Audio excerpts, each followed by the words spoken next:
Hello, you're watching TVP World Talks. I'm Jan Ślebiński.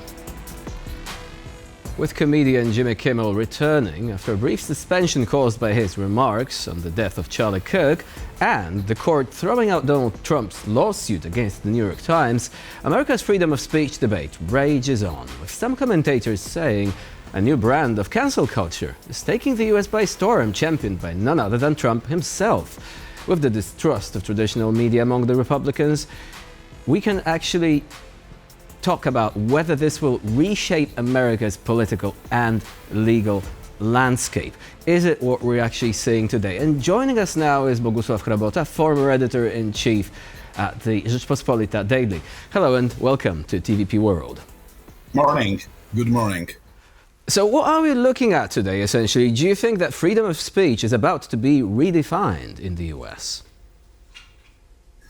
I think we have two problems. First, this is Trump's propaganda, and that was something we heard yesterday in the United Nations.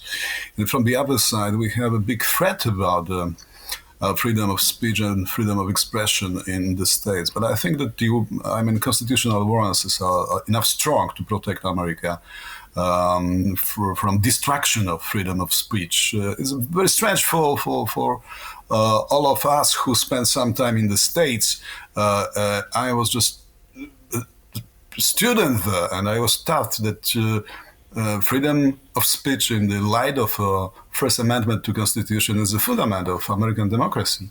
So I think that this is a temporal problem, and we have first successes as protectors of freedom of speech. Jimmy Kimmel came back with his show to ABC, and the judge threw away this complaint against the New York Times.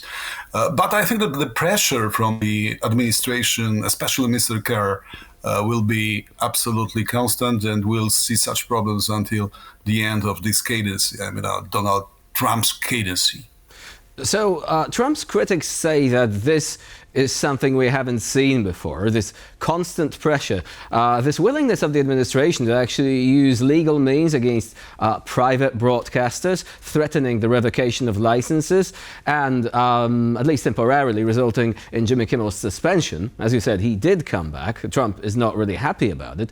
Nevertheless, Trump's opponents say that this is going to actually put so much pressure on the system that it could result in certain boundaries being redrawn. Do you think that there is no risk that in the future perhaps courts will be more willing to accept lawsuits against private broadcasters for what they say, and thereby actually changing the way we look at freedom of speech? I think that the risk is for sure, and it's a serious risk for American society. But there are protections, and I believe they can resist. But let's look at Trump. He is not a professional politician. Okay, he was a one-cadency president before, but he came from media, and I think that he exaggerates the influence of criticism in media on political careers. He is a guy that exaggerates everything. There is a citation from him that he said that 97% of American media are against him. That's not true. He had always support in Fox, etc. But that's the mission of press, to criticize. And coming back to American history, we had the same against a number of politicians from the beginning of free media existence in the States. Let's say McCarthyism in the 50s, that was under the big criticism of media. So that's nothing new. But this person, important and influential politician who is Mr. Trump is a bit obsessed about the influence of media. So that's why he speaks about limitation of freedom of speech. That's why he presses on Commissioner Carr to withdraw licenses for televisions. But fighting with media, it's a kind of Don Quixote fight. It's not possible just to change the system. All the system changes itself. Now we have social media. These are extremely strong. So you can withdraw license for ABC or CBS, but you can stop, let's say, financement of PBS. But it's absolutely impossible today to stop discussion in social platforms. So That's a fight with no success. So today this struggle is out in the open, but on the other hand, the supporters of Donald Trump say, well, freedom of speech wasn't exactly in good shape under the previous administration, and they point towards the phenomenon of cancel culture. Now, before we actually move on to the question of whether cancel culture is actually living on now in a new form, let's examine situations that we had before, because we had, for example, the Gina Carano situation, and they say, well, how is that different from Jimmy Kimmel? Like, cancel culture resulted in that particular actress effectively being taken off the mainstream media because of what she said. Do you think that there are parallels there? Cancel culture, that's another matter, that's another problem, a serious problem for public debate, and I think that it's much stronger in Europe, especially in Germany, about Israeli operations and also in Poland. So this is a natural tension in a media, in current media environment, the same in the States, but I don't think that it's more dangerous that Trump's pressure on media freedom. So that's something we must fight both. I mean, examining one and another. So in the States today, criticism on Trump is against cancel culture. I mean, Trump promised that, freedom of speech would be upheld. The same went for Elon Musk. He actually, called himself like, the champion of free speech. So right now we're seeing this kind of institutionalized. So, I mean, the president is trying to cancel Mr. Kimmel. At least this is what his opponents are saying.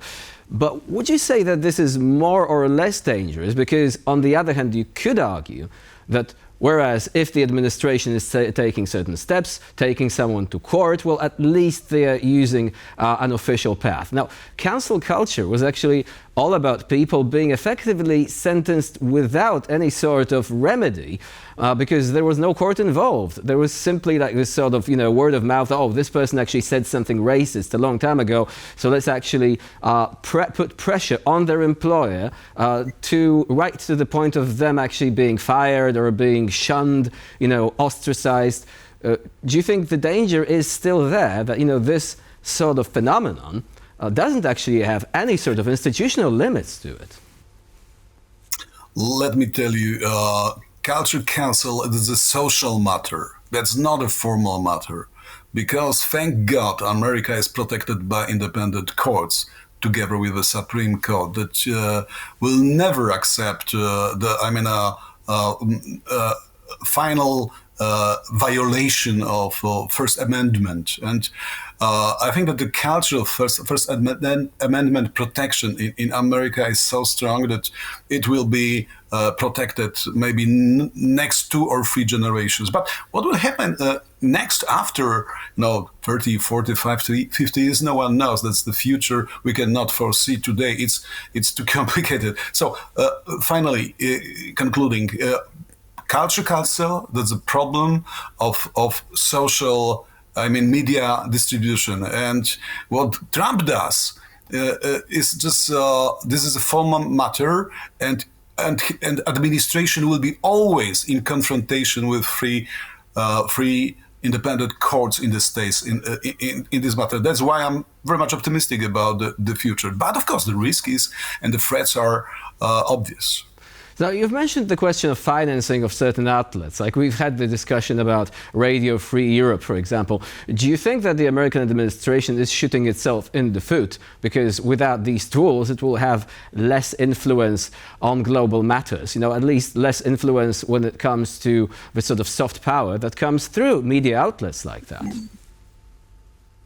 I was, in my youth, I was working together with big American names in public broadcasting systems, like Jim Lehrer, and I spent some time in PBS stations in the States. And I know that the main source of financing comes from people, from Fox, from donations, not from Corporation for Public Broadcasting. So Trump dramatically cut down finances for CPB, but will never make the situation that PBS as a whole system will die of starvation. So it's still everything in false hands, I think. In people will decide what to have, what to do, what to accept, and which institutions to survive. And I believe that but there is this kind of ultimate war now between administration and the free media system that PBS is a part. But they have, as I told before, no chance to win. Coming to current realities. Maybe it will change next generations, but today the system is still pro free speech in the States, and that's why we talk about it. That's why Trump is criticized by majority of society in this, and he will never win the war with free media. Do you think the environment of the media is likely to become more volatile, though? Because if it is based on sympathies, like, Trump championing certain media, saying that, this is the broadcaster you should follow, they are telling the truth. But once this particular broadcaster starts criticizing certain policies, the administration could turn against them. Like we had this falling out between Trump and Elon Musk over his big, beautiful act. And now apparently they have come to terms. They have basically, met during the Charlie Kirk funeral, shaken hands, and apparently they're on speaking terms once again. But do you think the problem is that the entire environment will be much less predictable because it will be based on personal contacts rather than institutional safeguards? Yes, you are speaking about the phenomenon of American oligarchy. It's a problem, but we have another proof, another evidence that it doesn't work perfectly, because, as you remember, Elon Musk was working the first months as a closest ally of Mr. Trump, and then he vanished. Yes, he went away from White House. So this synergy is and will never be perfect. And what about, administration versus media means the same that administration versus society. And until the moment that society is still very much pro-freedom in the States, there is no danger for just limitizing in authoritarian style, that because I'm speaking about it, all possible citizens' freedoms. People in the States are so close to freedom of speech that in the same way, the freedom of having rifles at home, yes, arms. So there's a game of powers. You remember the series of Game of Thrones, yes? We have the same in the States now, and the game of powers that administration confronts civil and social rights, and I can tell the last time and repeat it again that they have no chance in today's America to win, and social power is still enough strong to protect America from authoritarianism. Bogusław Chrabota was our guest today here on TVP World. Thank you very much for joining us. Thank you. Thanks a lot. Have a good day. And I'm Jan You're watching TVP World. Please stay with us for more latest news and updates.